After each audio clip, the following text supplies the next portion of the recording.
Hello అందరూ ఎలా ఉన్నారు? నేను ఈరోజు కూడా మీ ముందుకి ఒక మంచి కథను తీసుకుని వచ్చాను. ఒకరోజు తన పొలంలో పనులు చేస్తున్న నాగయ్యకు ఒక పురాతనమైన దీపం దొరికింది. దాన్ని ఇంటికి తీసుకువెళ్ళి చక్కగా శుభ్రం చేశాడు. దానిలో నూనె పోసి రాత్రిపూట వెలిగించాడు. సరిగ్గా అదే సమయంలో నా దగ్గర ప్రస్తుతానికి డబ్బులు లేవు, పొలంలో వేయడానికి విత్తనాలు ఎలా తేవాలో అర్థం కావడం లేదు అని భార్యతో చెబుతూ బాధపడ్డాడు. తెల్లారేసరికి ఇంట్లో ఓ మూలన విత్తనాలు ఉన్నాయి. తినడానికి బియ్యం, పప్పు దినుసులు ఉంటే బాగుండు అని భార్యతో అన్నాడు.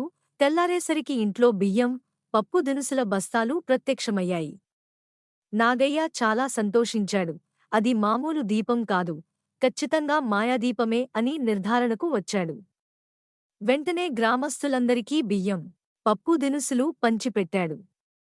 విషయం తెలుసుకున్న జమీందారు కొండయ్య కన్ను మాయాదీపంపై పడింది. తన మనుషుల సాయంతో దాన్ని నాగయ్యకు తెలియకుండా దొంగిలించాడు. ఆ రోజు రాత్రి జమీందారు మాయాదీపం వెలిగిస్తూ, నాకు చాలా డబ్బులు కావాలి, తెల్లారేసరికి ఇల్లు నిండిపోవాలి అన్నాడు.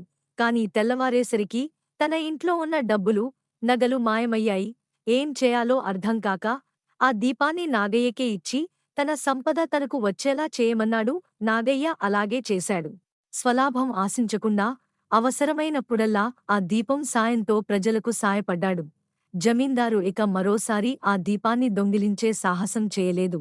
ఎప్పుడైనా మనం ఇంకొకరి వస్తువుపై ఆశించకూడదు. దురాశ ఎప్పుడైనా దుఃఖానికి చేటు అవుతుంది అని భావిస్తున్నాము.